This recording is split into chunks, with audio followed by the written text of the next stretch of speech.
Welcome to another episode of Money for Nothing, the podcast about music and capitalism. I'm Saxon Baird with Sam Backer as always. We're back after a eventful fourth where Sam has relocated even farther up the Northeast, and I'm somehow on the west coast of the USA. Yeah, vacation land. land. That's true. Yeah, Vacation land, I'm in baby. the Golden State for a while. We'll see how long. But anyways, today I am going to be titling this episode "Screens Rule Everything Around Me." Yeah, that's right. We're gonna dive into the Sphere in Las Vegas, the enormous 20,000 person capacity venue owned by MGM, and the New Yorker that I think is probably the most popular New Yorker in all of the state, James Dolan, right? Because he just kidding. Yeah. Anyways, if you know anything about the Knicks, I love the. It's not. I don't even think it's a conspiracy theory. The strong belief that the Knicks NBA relevancy is directly related to Dolan being focused on the Sphere, so he stops doing anything with the Knicks and lets the operation run, and that's why. Look, they're the city's darlings again. They've got energy. They've got momentum. Saxon. Yeah, they do. I mean, like, I this is for like the sports podcast in which I'll never start, but like I have a whole theory where actually like the like individual owner of a team is generally actually like bad for the team, and actually this sort of like anonymous like wealth like fund group or something that owns a team, like with the Dodgers, which is like this like weird random like group that is called something. Wouldn't making up an anonymous. Wouldn't Man City beg to differ? Man City's owned by like basically like an oil state. Yeah, but James Dolan is involved in the Sphere, which we will be examining the interior and exterior of both. We'll be rolling it over in our mind's eyes. Exactly. This is and considering the orb playing the Sphere. Sorry, bad joke. Okay. That would be sick. No, that will be a part of the conversation. The orb in the Sphere would be amazing. And listen, there's no way. Ideas. There's not 20,000 Orb fans in America, full stop, let alone 20,000 Orb fans that you could get to the Sphere. But you heard it here, folks. The Orb in the Sphere 2025. Oh no. 2025? Are there not more than 20,000 Orb fans in damn. Look, the fact that we've been having the whole ambient revival and somehow that hasn't trickled on down to our boys in the Orb. Well, I mean, this is probably a conversation for like another episode or off air, but I actually think that's because of the fact that like they're not associated with the New Age movement. They're not. You know, which is like I think it's like the ambient revival of the last 7-8 years is definitely like is definitely like loosely tangentially related to the wellness industry and like the New Age movement. And it's not related because it's funny because I feel like beats. the Orb is connected to maybe it's not New Age, but like British ley line vibes. You know what I mean? Okay. Yeah, ley lines. You know ley lines? You don't know ley lines? So ley lines, let me hip you to something wild, Saxon. The world has these spiritual lines of energy. Oh, yes. Got you. Yes. Okay. And they build, the ancient brilliant ones built like powerful spiritual sites to channel ley line energy, like Stonehenge. But I'm just saying like the Orb are ley line adjacent, but that's different than like your chakra vibrating correctly in the redwoods type not beat. Oh, thanks for the shout out. Yeah, appreciate that. Yeah. Right. But before we dive into the Orb at the Sphere, before we dive into the Sphere, we are going to touch on something that I think is like a little bit we're going to touch on something that is tangentially related and something that you wrote about in a recent newsletter, which you can subscribe to at moneyfornothing.substack. But basically, another topic first we're going to get into is that artists like the Black Keys, J-Lo, EDM artist Porter Robinson, Charlie XCX, and others have been struggling to sell out big venues, and some of these artists have even had to like cancel dates and like entire tours. And you might have read this in headlines or seen this in headlines. It's kind of an ongoing story, and it isn't totally clear like why it's happening. But like, what are some of the things, Sam, like going on here, and what are some ideas as to like why, like this is why nobody's going to see the Black Keys at Madison Square Garden? That one's a little bit more easy to explain, but you get what I'm saying. Yeah. No, so I actually think that the reason we put these two things together is that I think that they're both two windows into like a broader kind of temperature check on the touring industry and a temperature check on, as we all know, like in kind of a post-streaming world, this incredibly important part of the music industry writ large. And I think it's really interesting. I mean, one of the cool things that we're at, I think, having done this podcast for like a minute now, is this sense of like having an initial take on something, having you and I did our research, things change, things evolve. We're not in a new state, but also things aren't exactly as they were when we first did our first couple episodes about the touring industry, like in the depth of COVID, clearly, or even coming out of it.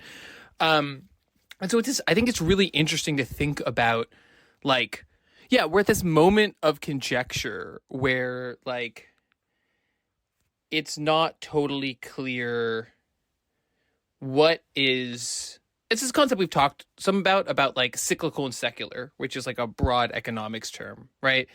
That some things happen kind of in relation to business cycles. In this case, I think I'm talking about like in relation to like very specific one-off events like COVID. Like what's just like the random bouncing around of modern life, and what's like a broader underlying trend. And I think that both of these things have, and the success or failures that are associated with them, both the Sphere and these touring problems, give us like an insight into this moment and this kind of mixture of like cyclical and secular stuff that's happening in the touring industries.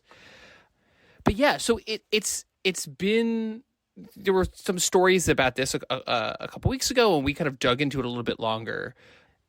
And it seems like it's due to a number of really interesting reasons. One is that holy shit, that new Black Keys album is bad. Oh my God. I couldn't believe it.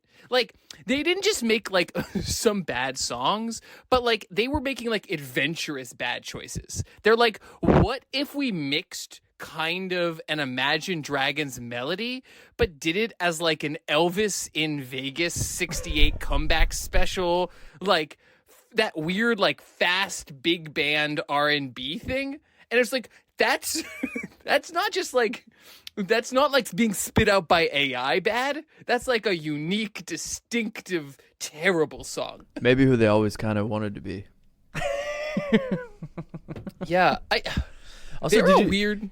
Also, it's funny you mentioned Imagine Dragons, because like I was actually reading about this, obviously doing my research, and in a Stereogum article, the like editor of Billboard was interviewed, and he was like calling the Black Keys the great last like arena rock band, and I was like, touche, you need to listen to our episode of Imagine Dragons. What? Yeah. Like, how is the editor of the Billboard like overlook Imagine Dragons, which is our point, and you should listen, or also listen to, which sold so many more records than the Black Keys. It's so insane. Yeah. But anyways, continue. Yeah, no, so there's like a lot of different things going on here, right? One of them, I think that is kind of like a pretty broadly accepted thing, is just sort of this funny like sticker shock that folks are having. Everyone knows, right? The last couple of years, the headlines have been dominated by these massive tours. But what's crazy is like how big those tours actually are. And we've actually started to get some data about that. 3 tours: Beyonce's tour, Taylor Swift, and then Bruce Springsteen, the boss baby. Those 3 tours were responsible for 20% of the total revenue of the top 100 tours in 2023. So like, it's real winner take all. Like, that's a big enough percentage. That's not just like, that starts to shift the whole game. But it also kind of suggests though that around like, it. Are you suggesting that like people are going to be spending money on these 3 tours or on like one of those tickets, like just to Taylor Swift, and then skip over the Charlie XCX? Yeah. Right. I mean, so Charlie, I think it's important to note, like, these things can change. Brat's Summer happened, and those tickets are now sold out. Charlie did it. Right. But just to, I don't want to get Charlie truthed. I think that the Brat rollout went as well or better than anyone could have hoped. Like, if you're Charlie XCX, this went as well as it possibly could have. Like, catapulted you into a different level of like cultural consciousness. And so, like, I don't know if those tours, maybe they were always like that was always going to sell out. It took a while, and I think like and actually, you know, one of the points you made in like the newsletter that you wrote a month ago, even though times like things have changed and like those concerts have sold out, as you mentioned, like the tickets were going for quite cheap at one point, and maybe that's also why they sold out for like $45 a ticket, which feels like a standard ticket to like a 1,200 person venue nowadays to see any kind of band.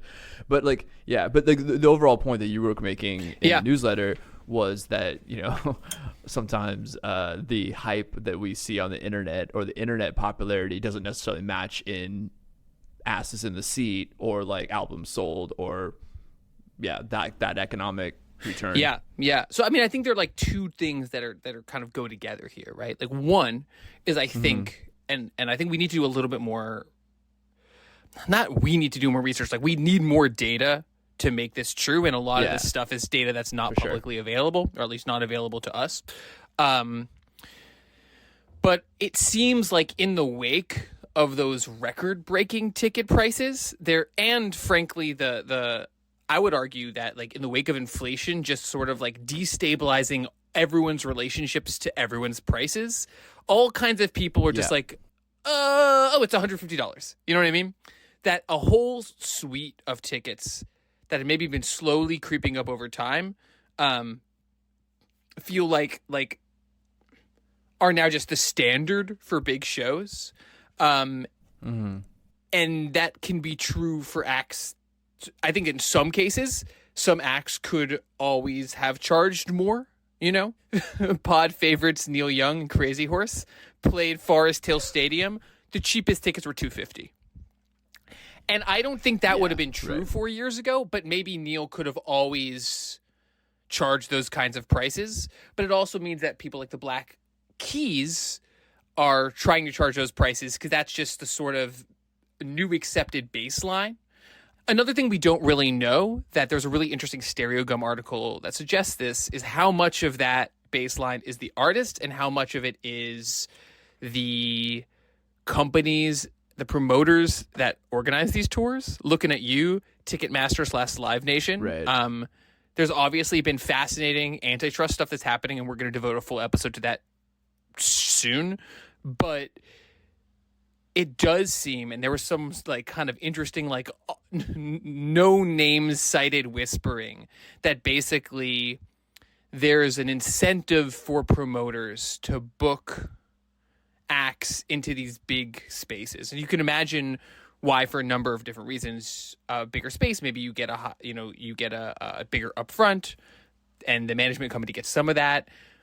Ticketmaster and Live Nation are kind of playing both sides, so they can maybe need to promise some of these venues a certain number of big names, and if some of those big names can't actually fill those venues, it's like, oh well, too bad. We like managed to book enough shows here, which kind of gets to this, I think, broader maybe industry questions, right? About something we've pointed to a lot, which is the question of the kind of disappearing middle class or upper middle class of the music industry, that there aren't that many bands that could, you know, that as careers get shorter and as there's more churn as we enter this digital age, the number of bands, you know, of those 90s bands, for example, compared to the 80s bands, of those 90s bands that are still touring, it's like what? It's Weezer and the Foo Fighters? Like, that's it? And Pearl Jam? And I guess, like, you know, if you're gonna include the Foo Fighters in there, I guess you gotta kind of include like Blink-182 in there, and then like you know, and then Green Day, which are like these kind of bands that kind of started in the '90s and then gained in popularity in the 2000s. Yeah, but that's just not that many Right, not tentpole really, bands. And I think that if you look at that next generation of artists, there's even fewer, right? Like the Yeah Yeahs aren't touring stadiums. TV on the radio isn't touring stadiums. And there are big rappers, and even like even like other bands that are like actually like still active that are actually quite popular. Like I don't think the National is like touring stadiums. Like I don't think couldn't. They're like 3 nights at Brooklyn Steel, please. I mean, it is interesting to kind of think about just as like a footnote, like what band of that next generation that's sort of like what like mid-aughts. Strokes can tour smaller, big. I mean, I saw them open for the Chili Peppers at a full stadium. It's also like important to think about like how big a stadium is. Like this blew my mind is that the Chili Peppers' most recent tour with the John Frusciante reunion, maybe they're another 90s band that can do this too.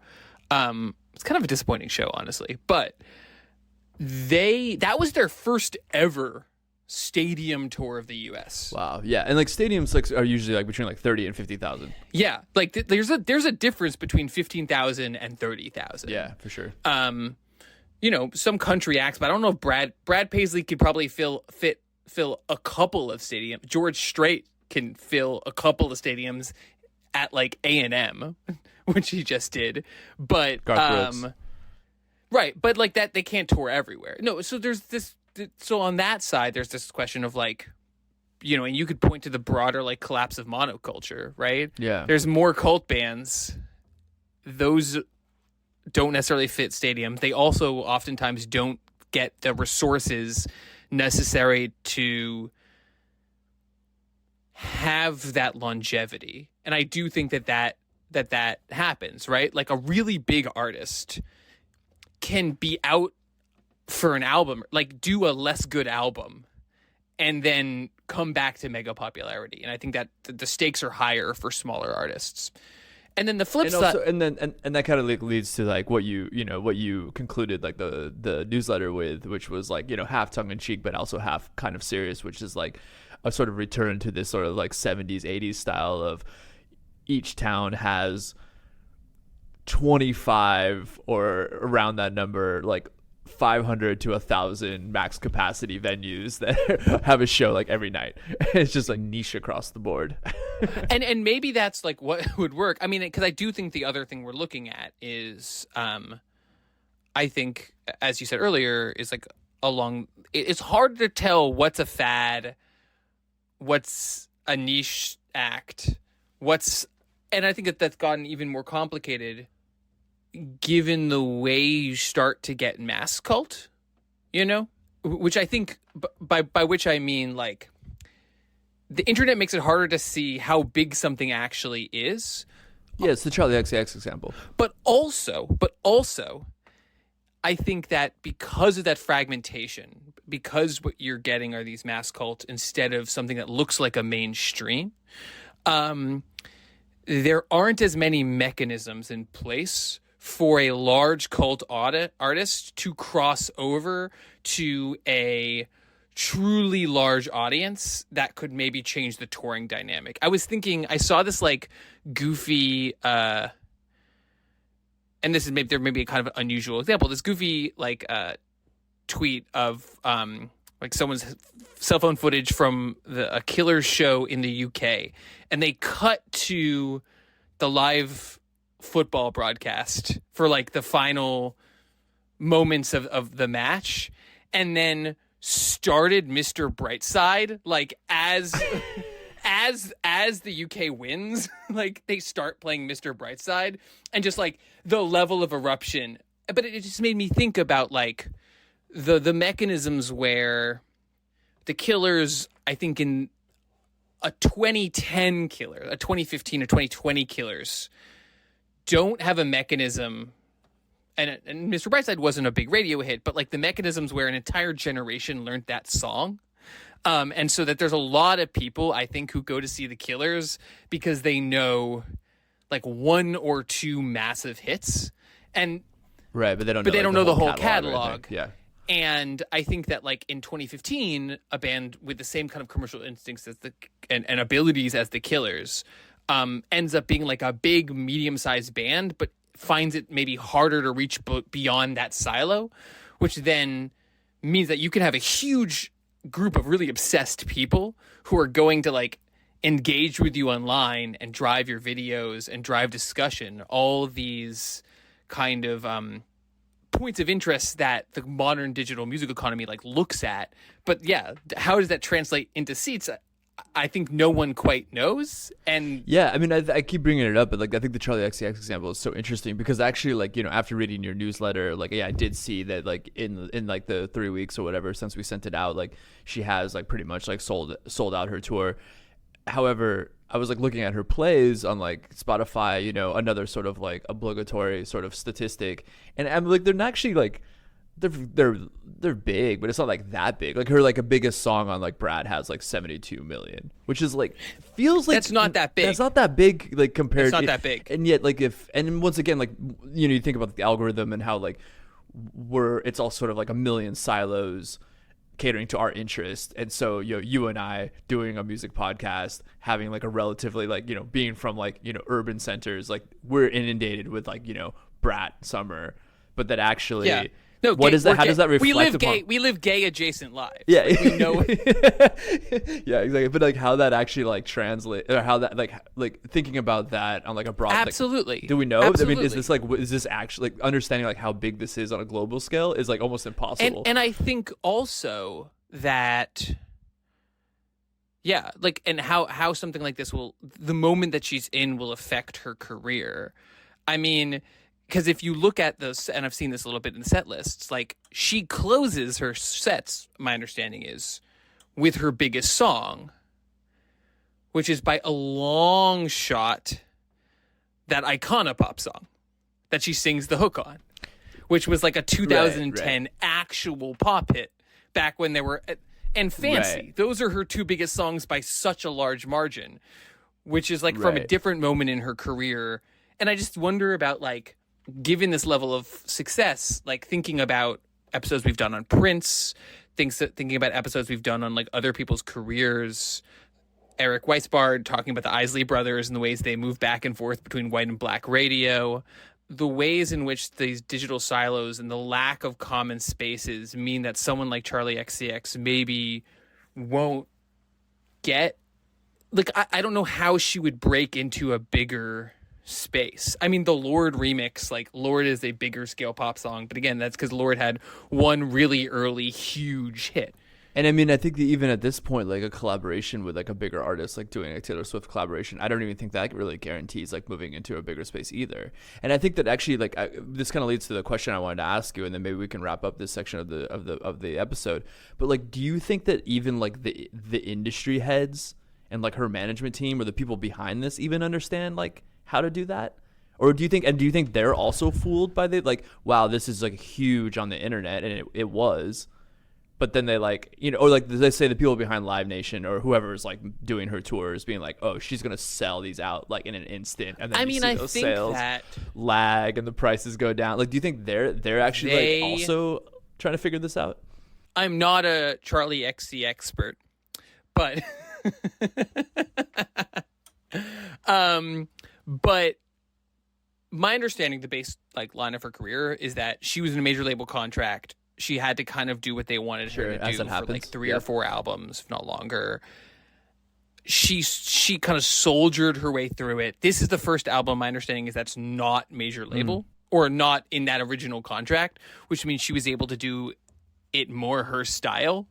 It's clearly been an incredible success in some ways, like for given the amount of attention and cultural capital it has. I think that like for the project to like establish her as a genuine pop star, I think it worked.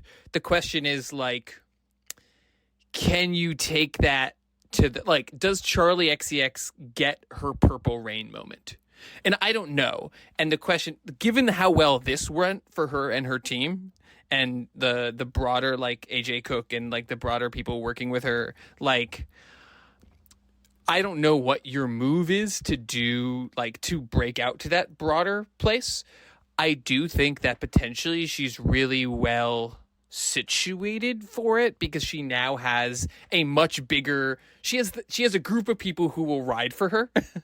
To quote Lord, and like, does that give you a basis to then push things further out in the next release, in the next cycle or whatever? I don't know, but I don't think that like.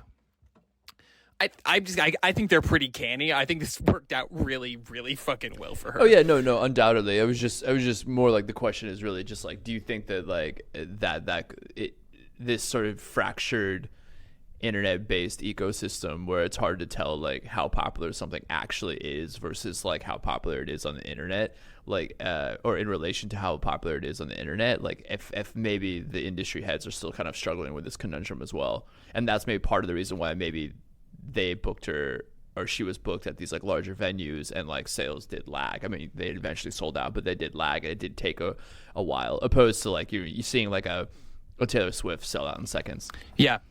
I mean, I don't know, and I don't know like what kind of contracts she has with the promoters.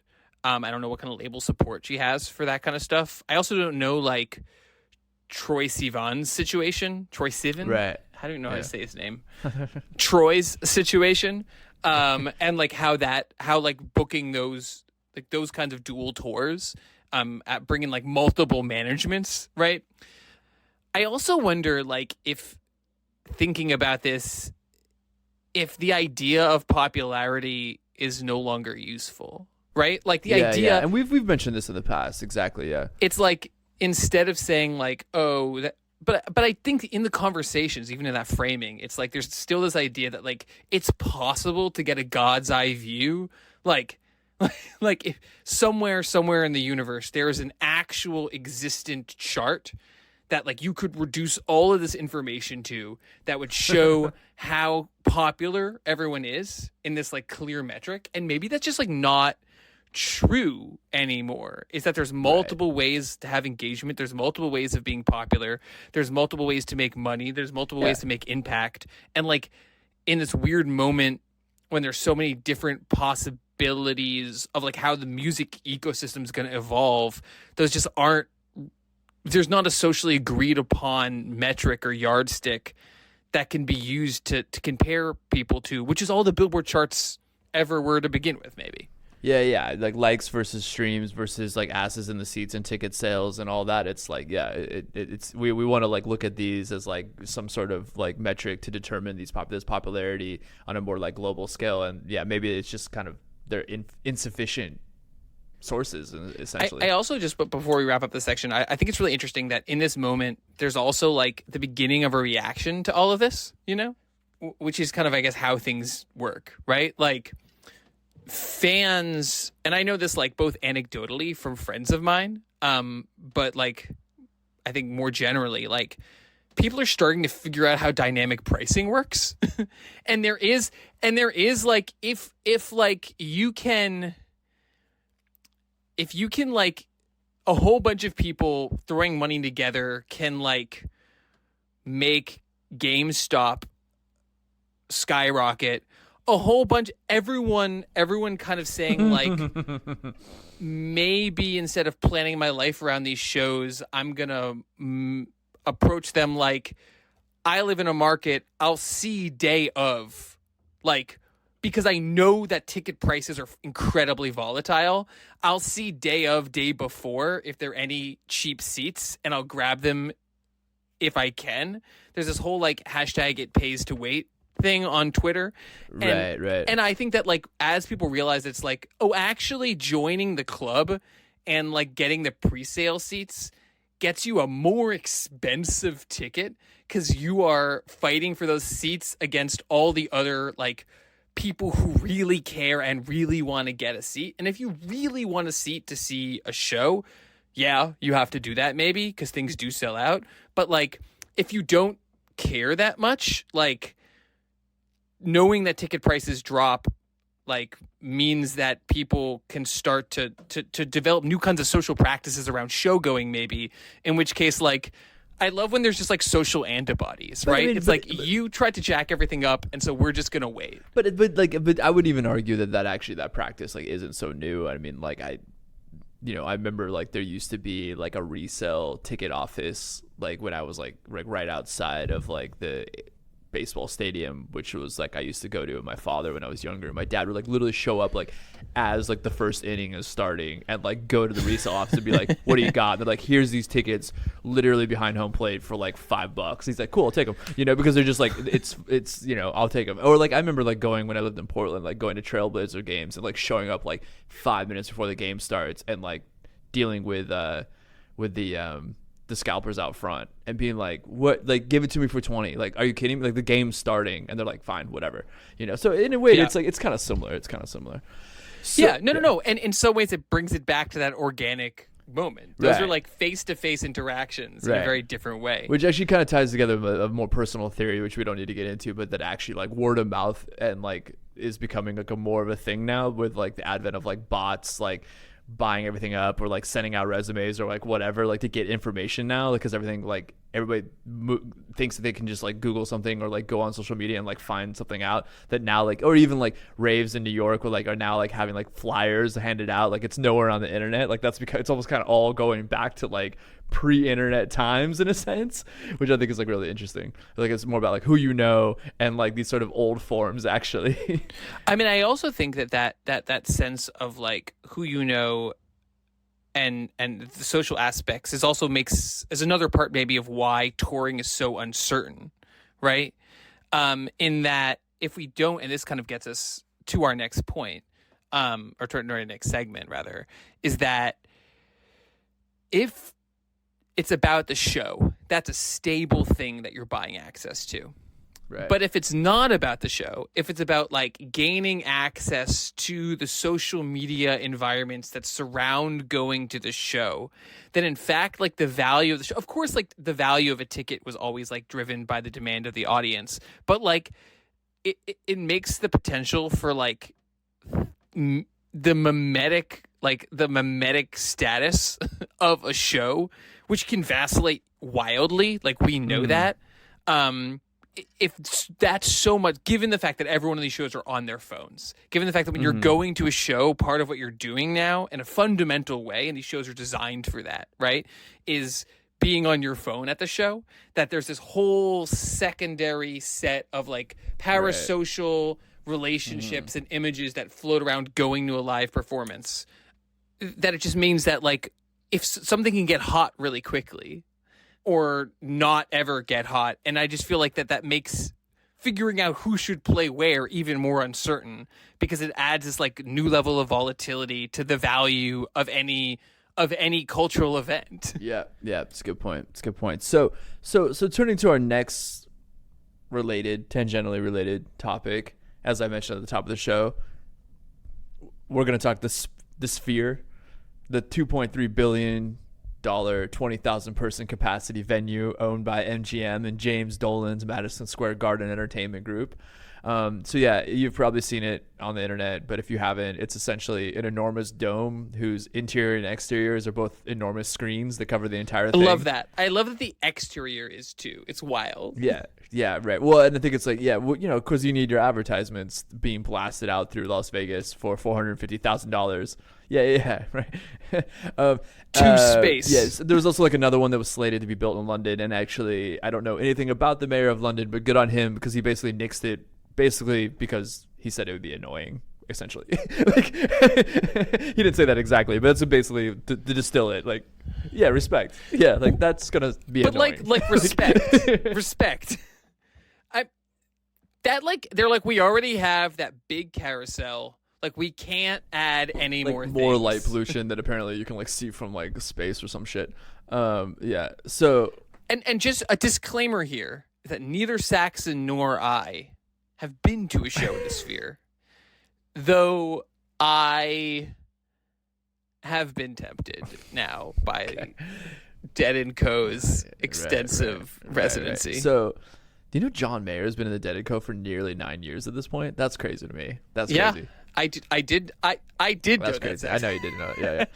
Yeah. So yeah, the orb is like covered in LED panels, rotating images on the outside. The sphere. No, The sphere. Yeah, sorry. Not, Sorry. not the orb. Right. This orb. This orb, not the orb. This orb. The sphere. This orb is I don't know. It's kind of like an amphitheater type deal, enclosed by a screen with a stage, and it creates this immersive experience that's 360 degrees. I'm sure you've seen it. It's like planetarium on steroids, like on Disney World drugs or something. So yeah, U2 kicked off the residency there, followed by Dead & Co. and Fish. The nostalgia tours are hitting hard. And I think it's interesting I think this is where I want to start off this conversation. I think it's interesting how it's garnered like an enormous amount of coverage, like reaching like far into the internet, including places like the Paris Review wrote like actually a really great article about it, and like contemplating like critically like all aspects of this venue, from its like architectural marvel / gimmick to the environmental impacts to topics that are obviously more aligned with like this podcast around its role in the live music experience. Obviously you and I both have a lot of thoughts on this venue, if we're going to call it that. But I also, I'll say this, I also reserve some skepticism about the claims like it's a revolutionary game changer for the live experience.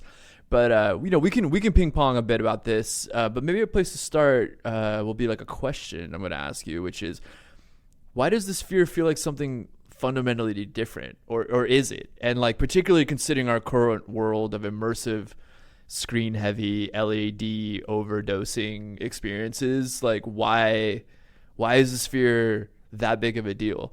Like because I actually this is I'll let you answer in a minute, but I was actually kind of looking into the history of the Jumbotron and wondering if there was like this like intense reaction to this Jumbotron, and actually like I couldn't really find anything in the archives of LA Times or like the New York Times. It just, everybody was like, yeah, it's just like a big TV. Like everybody was just like, yeah, it's cool. Like, but it seemed like a natural. I think the point that I got from it, and I didn't do a ton of research, but was that like everybody, like critics, writers, people going to these events, just saw the Jumbotron as like an extension of like the television, and it wasn't like that big of a deal. Actually, it kind of like made sense. But for this, it seems like it's like a big deal. Like everybody's like writing critically about it, architecturally, etc. So like, yeah, what are some of your thoughts on that? That's such an interesting question and point, because it's something that like, we don't think about like by definition, which is that like if you went back to Monterey Pop, right, or if you went back to pick your live show, like you in the 60s and 70s into the 80s, like you wouldn't have. In the 60s, you barely heard it because they hadn't figured out like proper live sound. right. Like at a fundamental level. But you actually you wouldn't have seen them. It would have been a totally different musical experience, right?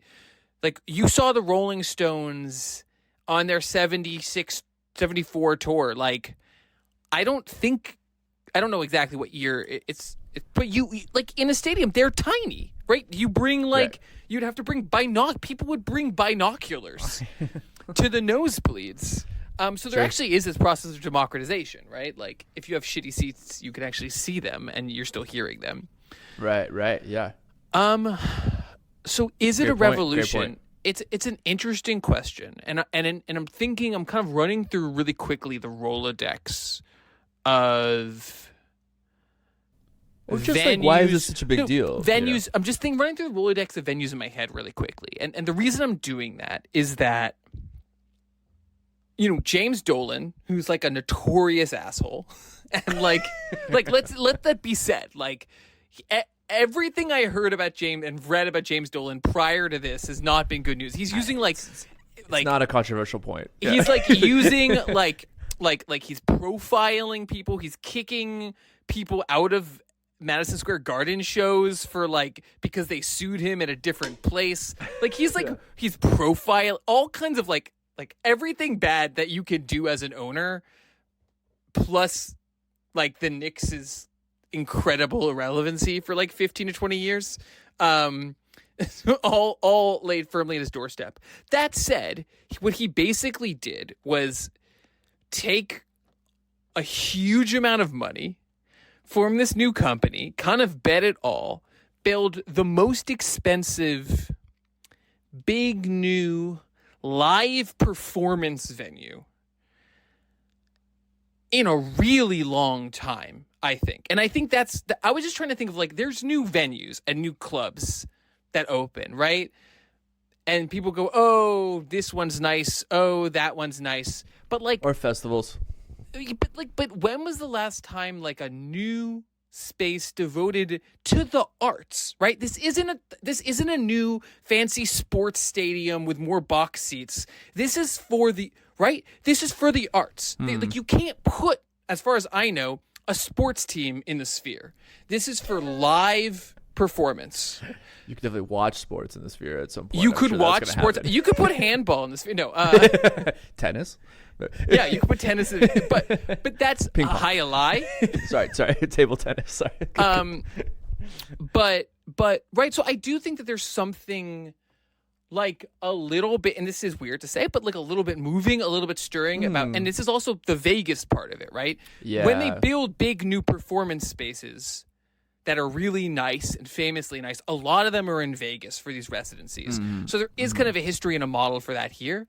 But then to make it at this scale, like besides like an opera house, which has its own set of high cultural concerns, can you think of a single like revolutionary big live arena devoted to the arts of any kind?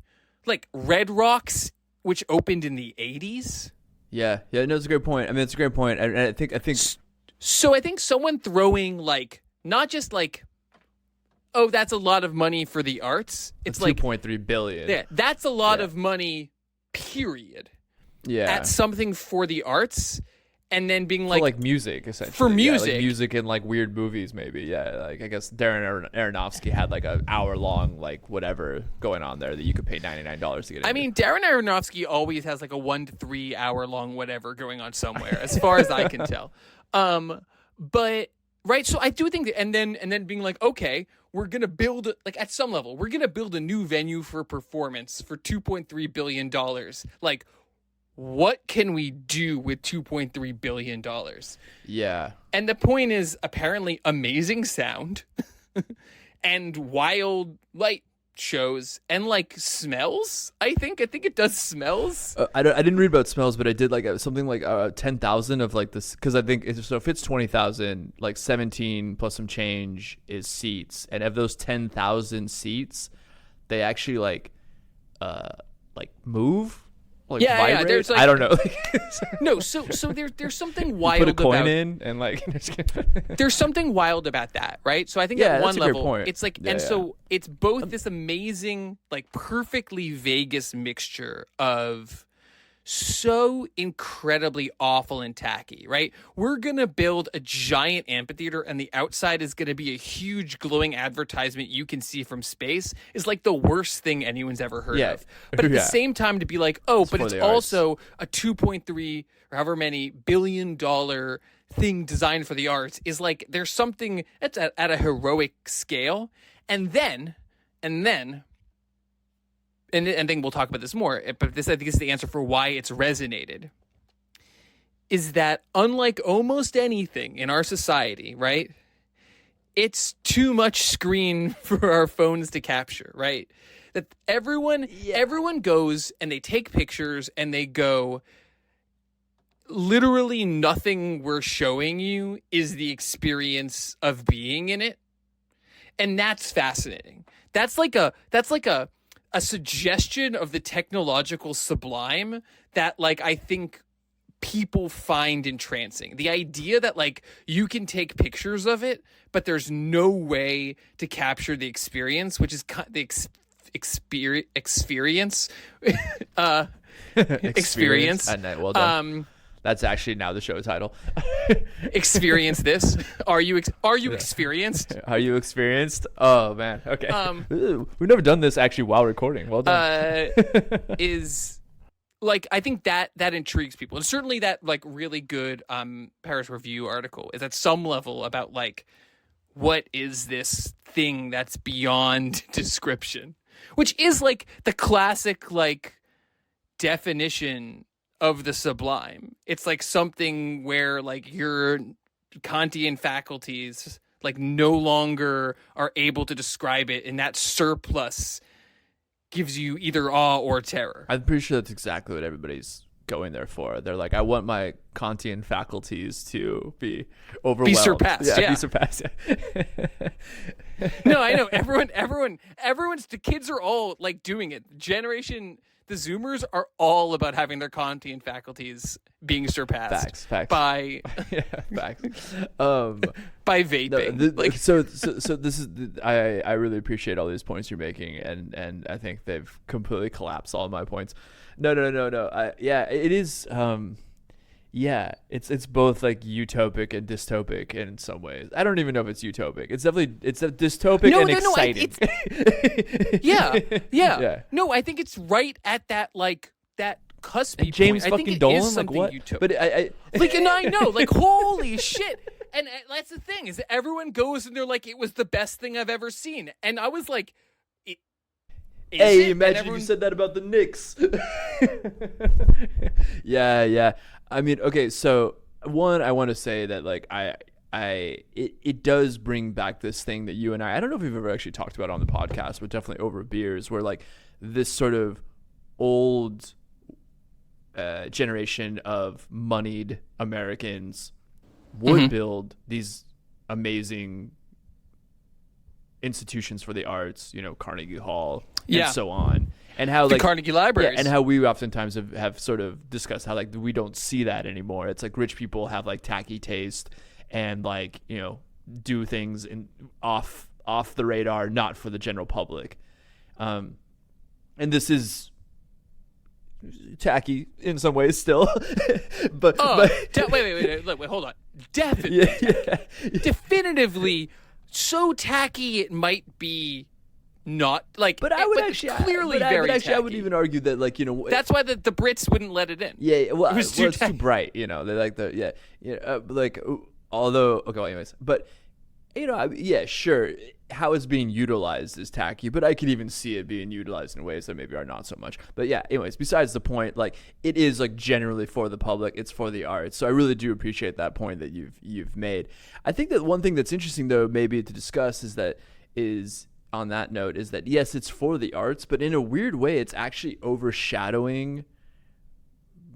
In a weird way, it's kind of in reading about it, and like I said, I've never been there, but I'm surprised in the way that like, the band actually and the performers are secondary to the experience, which is like, getting U2 and Dead and Company and Fish is obviously just like an opening move to get people like in the thing. Now the Eagles. Yeah, to get people like in the thing. And like, and then obviously it's the nostalgia tour. It's like the generation that has like money in their wallet to pay for like those expensive tickets and have that experience. Flights to Vegas and then tickets. Yeah, flights to Vegas or road trip to Vegas. Right, exactly. But what I'm actually kind of interested like in bringing this up is what will happen in the next like couple of years. Like, will like the role of the artist become completely obsolete, and then it will just become like a soundtracked experience? Like, why? Like, or or like another thing I thought about. I think this would actually be pretty amazing for like say a more psychedelic electronic duo or group or DJ, like as we mentioned, the Orb, kind of accompanying like the music. But I think the problem is just like getting the people willing to pay that kind of money to go do that and actually like sit in their seats while they see whatever the Orb perform. But like it would be like kind of a really cool venue for that kind of thing. But I just kind of wonder if at some point, like, is it just going to be these sort of residencies catering to the nostalgia tour thing that we've talked about, trend that we've talked about, or is it going to actually even get to a point where like there won't even really be like live performances because it won't matter? Well, like, what's the role of the band, I guess, is my question when it comes to this venue, quote unquote. That's a really interesting question. And so I think there's two ways to take this, right? I'm going to take it from the economic aspect first, right? Yeah. Dolan and Co. threw a ton of money into this. It's making really good money, at least was in the initial burst of excitement. Totally sold out. It's really high-end tickets. And if you think about it as like another, in the context of what we were talking about in the first half of this episode, about thinking about this in the context of like how do you make it so that people will spend a lot of money on bands, having a limited number of Sphere slots, basically, and a limited number of Sphere tickets is another way to maybe get people who've already, it's not just U2, it's U2 at the Sphere. It's not just Dead & Co. We know how much Dead & Co tickets are. Dead & Co tickets are $120 for cheap seats. That hasn't been true, with a pre-sale when you want to make sure you have it if you're not willing to risk it. That maybe the Sphere tickets are much, much higher. At least the face value of them are. So like, and there is this thing of like, it's designed, the way that this investment makes money is if the ticket prices remain really, really high. There then becomes a question, which we were talking about already, is like, are there enough bands that fit this vibe that have enough fans who will come to this to make it financially viable, right? Yeah, and it kind of makes our whole conversation kind of come full circle, where this whole idea of the viability of like bands in the future who could sell out an arena. Who are future bands like outside of the 90s, early 2000s bands that we mentioned that could sell out 40 dates at the Sphere? So I mean, and already we're seeing stuff like the Grateful Dead Reddit is all like, they're like, guys, just go to Vegas, be there for 5 days, and 10 minutes, you will get tickets for $75 to go see Dead & Co. Wow. You don't know which show you'll get to go, but if you go during a 5-day run, like, you'll get tickets. Like, there's a lot of cheap tickets being sold. So that's already happening. Right. And, right, it'll be interesting. Like, I don't, the Eagles are not psychedelic in this, or like soundscapey in the way that Fish or U2 or the Dead are.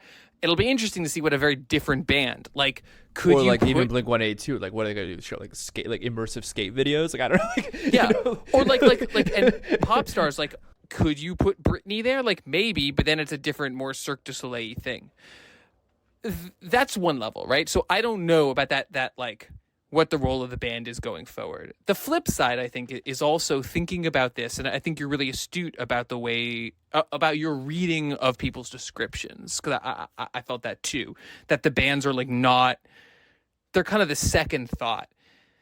And it's made me really think about like, what is going on with thinking about what live music is and what a live music performance is in a fully digital age, right? Right. Thinking about, right, if you bring back to your Jumbotron point, right? You start off, it's all sounds and like the people you're around. Then it's visuals and sounds, increasing pyro, close-ups, stuff. Then it's social media, where you start to have this secondary set of screens and secondary sets of relationships become crucially important to the experience of going to a concert, right? Right. We've all seen this, like a concert where like every single person has their phone up recording. That's pretty standard, except in places where they like literally take your phone and put it in a bag for the duration of the concert. And so in some ways, like, I feel like this is almost the apotheosis of this, right? It's like the screen is so big now, and the visuals are so big that they've actually, like, we've just accepted that technology and the mediation of images is what we're doing here. But what's weird, and I can't get my head around it, is, again, that sense of, like, uncapturability that this experience seems to evoke in people from reading a whole bunch of accounts of it, which is this weird thing where it's like, it goes so screen that it somehow comes out the other side in immediacy again of like a lack of mediation.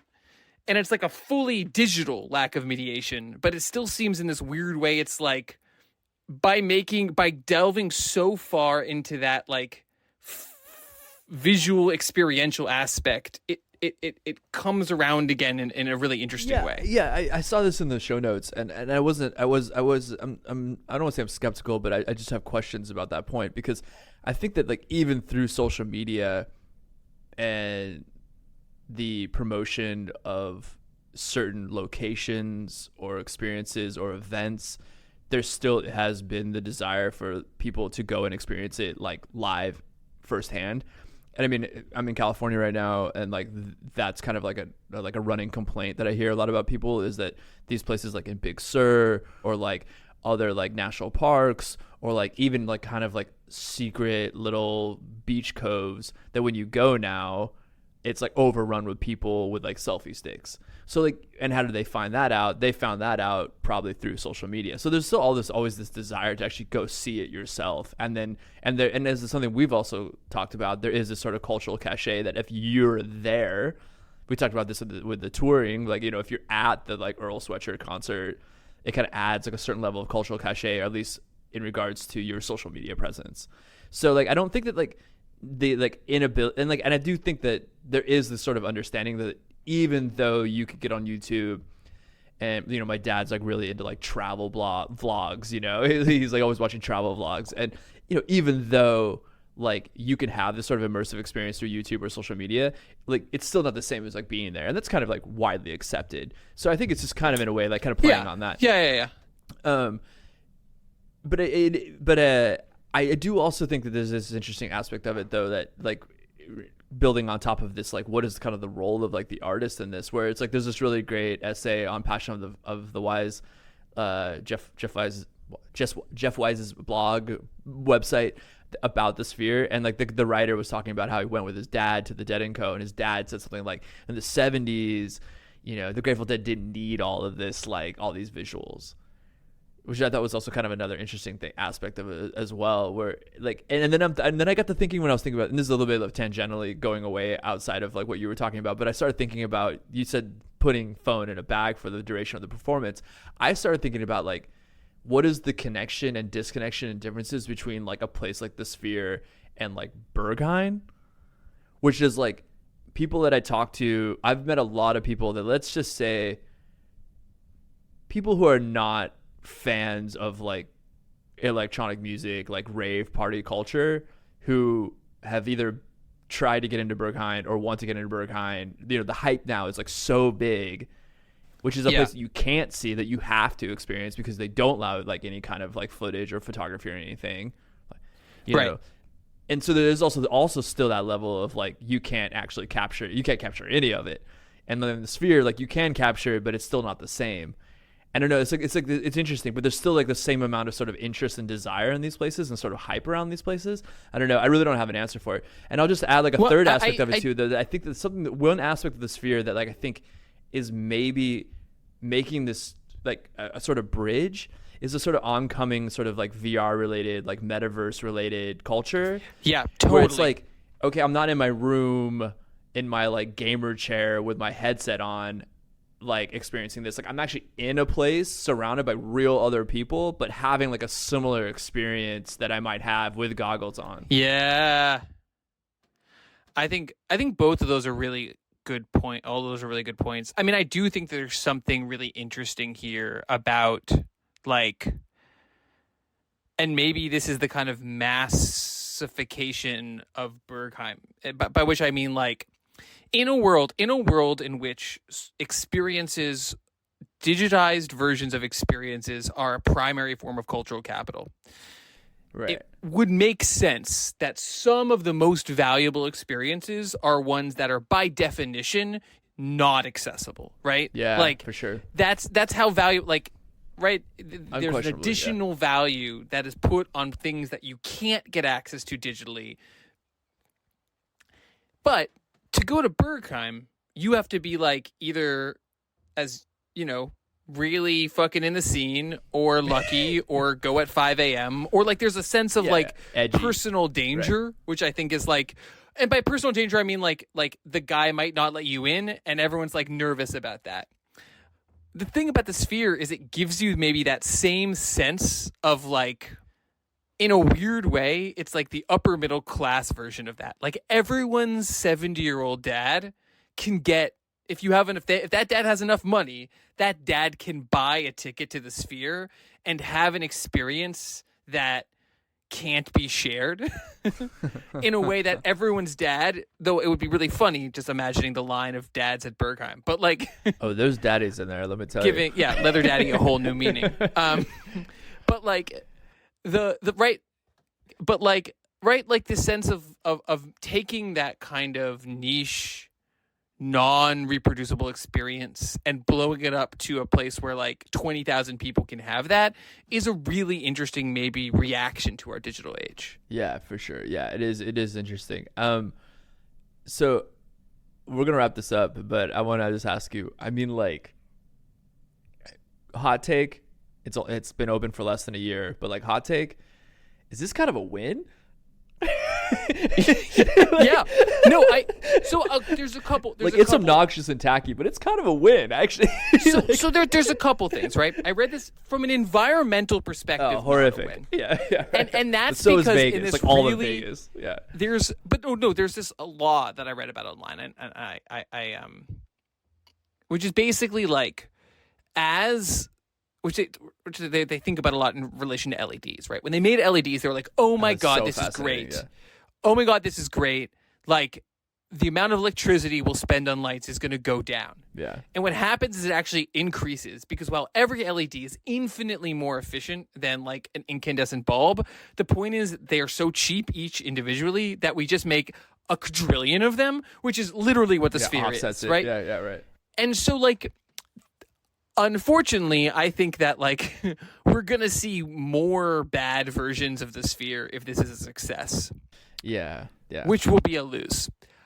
Maybe it's a win in that like $2.3 billion art venue that you could potentially do cool things with is kind of exciting. And I do think that your other point about that this is like real AR is fascinating. Yeah. And like points towards a whole new set of like experiences. Because I do think that people have a tremendous hunger for the possibilities of A and VR, a hunger that like the actual technologies as they're constituted, partially maybe because like people want VR, but they also want bodies. Right. And like, this is the first thing I've ever seen that kind of has that. Yeah, that's what I kind of mentioned. It's kind of like almost like a bridge in a sense. And I do think on the point of like, yeah, the environmental aspect, yeah, horrific.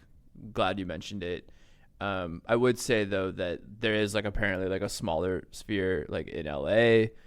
I don't know if it's open to the public. That's being built? Yeah, or maybe it's just used for like experimentation or whatever. But I mean, like you might see like kind of smaller versions of this that are maybe like less environmentally impactful, but also like maybe could hold like a more intimate sort of situation that isn't quite as tacky. Just panda bear in a geodesic dome, baby. I mean, I would go, yeah, let's do it. Oh my god, I didn't think about the fucking relation to a geodesic dome. Wow, okay, interesting. Okay, well, it's a whole other. The other thing I want to like with the wind thing though, I kind of want to maybe end on, and this is again gets back to the relationship to capitalism, which is like. And this is, goes back to Dead & Co., I think, which is that, like, I've seen some of those images from that thing, and this kind of fits with my general sense of concert imagery now. Stage design has gotten better. Yeah. Visuals have gotten are so tacky, right? Yeah. The big dancing bears, the uses of this screen I've seen so far are pretty weirdly enough. It seemed like U2 had the coolest one, which was just like a giant desert and made you very small. Like that's kind of cool, but like I do wonder about like. I mean, it is a place where the streets have no name. Yeah. Sorry. But like I do wonder about like again thinking about the utopic possibilities and the dystopian realities of something like this. It's like this has this almost unlimited possibility, but it's gonna get used for dancing bears.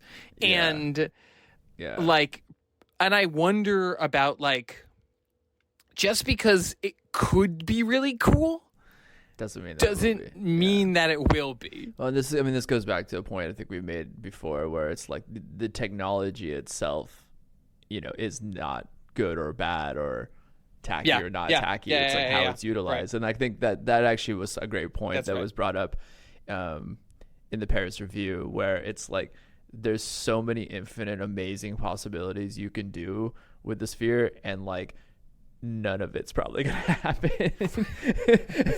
right. But but I guess in a sense, that was a good nuance point there. But yeah, I will say like a little bit of a win for the arts. Maybe not the arts that we're engaging with or care about, but a little bit. Yeah. Okay, well, we'll put a bow on this one.